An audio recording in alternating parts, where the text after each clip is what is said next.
Food was absolutely delicious. It was the best 2 years of eating in my life. It was so good.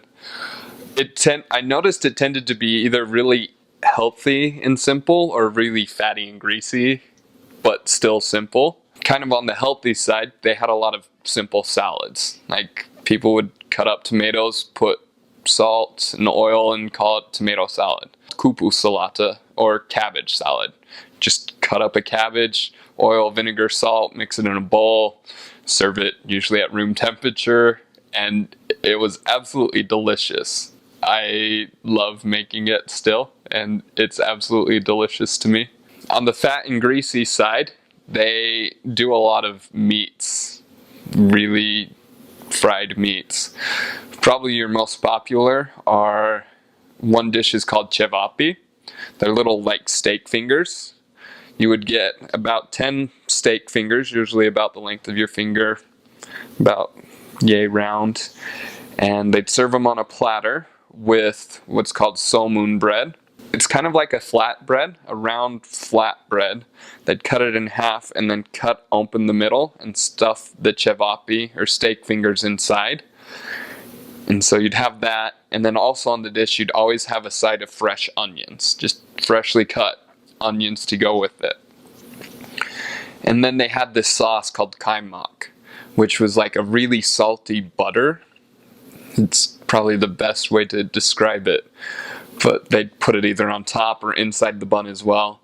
And there's so many different ways of eating it. I would normally cut up the steak fingers, then rip off a piece of bread, scoop some onion soup, scoop some kaimak on it, and just down it. Others would eat the whole thing at once. But it was really delicious, just so good. Another dish they had it's called pleskavica. It's made out of the same meats that cevapi is. It's just in a patty form. But what was really good was when they made it stuffed, or punjena pleskavica. Probably the best one I had is they'd lay this meat patty on the grill, and then they'd put ham and cheese on the inside and fold it over itself, and then cook it and put it in another somun bun, and then you'd just eat it with kaimak, and it was so good. Just absolutely delicious. Along with those two, you also had a lot of bakeries. It seemed like a rule that there had to be a bakery at least on every street. So there was a lot of fresh breads. People would buy bread daily. They were absolutely delicious. Just fresh, homemade breads and pastries. My favorite was probably one, it's called a makovnjačka. It's a pastry with a poppy seed cream, a sweet poppy seed cream inside. And I could eat at least one a day for the rest of my life and be happy, just absolutely content with myself. They were absolutely delicious. But you'd get fresh fruits, apple, cherry, pastries, chocolate, Nutella pastries. It was all there. And then probably the most famous dish for the area was a dish called burek. I want to say it's like a meat pie, but there's different variations of burek and different ways of cooking it, so it's really hard to just nail one down. But probably your most common style of burek is they get the phyllo dough.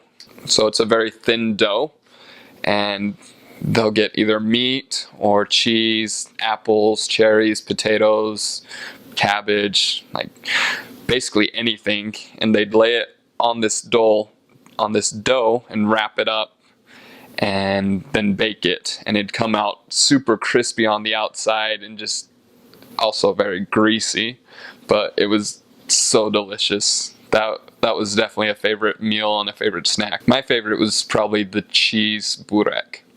Oh, and with burek, especially the meat burek, you always had to have it with a cup of plain yogurt.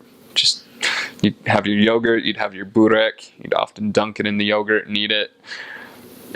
It was fantastic. Bosnian is probably the easiest to learn just because it takes everything and you just get to use whatever you want. I actually had an experience where I walked up to a guy and I'd just come from Serbia, so I was trying to speak more of the Bosnian accent and use kind of their grammar. And the guy's like, I asked him how to say something, and this native's like, just say it how you want. We're in Bosnia. Like, it doesn't matter. Just speak. I understand.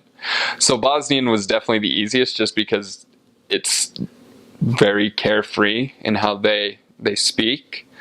Often, as I try and explain it to people, I'll say they use more of the Croatian grammar and accents while using Serbian words. So, for example, the word for family in Croatian is obitel, while in Serbia it's porodica. In Bosnia, you can get away with saying either one, but porodica is probably the more common one. You'll hear zdravo and ciao, also as hellos and goodbyes. That's something that's very distinct to Bosnia and Serbia, whereas in Croatia you don't usually hear those. Also, they speak a lot slower. It was really nice because they speak very slowly and very precise, so it was really easy to follow. But they also like to use their hands a lot as they talk. You just see people do this all over the place as they were thinking or something. But you just walk up to someone and say, "Hey, zdravo, kako ste? Dobro sam I ti." They speak a lot slower. That was my attempt at a Bosnian accent. I don't know how good it was, but same kind of farewells. Doviđenja, vidimo se, ajde is a popular one. So you walk away from a conversation. Vidimo se, ajde, ciao, ajde, zdravo, doviđenja. And often you would hear that series of just kind of 5, 6 different farewells in a row, which was kind of fun. At least in my experience, just from what I saw, poverty was an issue. You would see people begging for money. Usually you didn't have problems with it. Usually these people were often very friendly. And so often these people weren't people to be afraid of. It's just they appeared that way because they didn't have the same living qualities or living standards that we do. They couldn't keep themselves clean. I mean, that's not their fault. And so people would often misjudge them and just think, oh, they're going to steal from me, they're going to pick my pocket. But that wasn't always true. However, that did happen. Anywhere you go, you're going to have those kind of people who are desperate, who are looking for just anything they can get. I can remember one experience I did have with a pickpocketer. It wasn't me, but it was my companion. We were on a tram in Sarajevo, Bosnia. And these trams, they just pack as many people as can get in. So you're standing super close, bumping around, just kind of crazy. And my companion was standing fairly close to me. I mean, we were arm's length away. As we were standing on this tram, he looks behind at this guy and just kind of gives him this dirty look. And he says, "What are you doing?" And turns out the guy was trying to get into his pocket to steal his camera, but he'd felt it and caught him, and the guy hurried off the tram. You just kind of learn to forgive and forget in most of these cases, but if you're smart about it, there's usually not any problems. Watch out for one another. Try not to keep things in your back pockets. I often, if I had a shoulder bag or something, I'd hold it in front of me. Just simple safety precautions, and usually you can go without any incidents. I never had any problems personally on my mission, so just use common sense. Don't have your wallet dangling on a chain out of your back pocket. I mean, that's just asking for trouble, but for the most part, you just got to be smart and you'll stay out of trouble.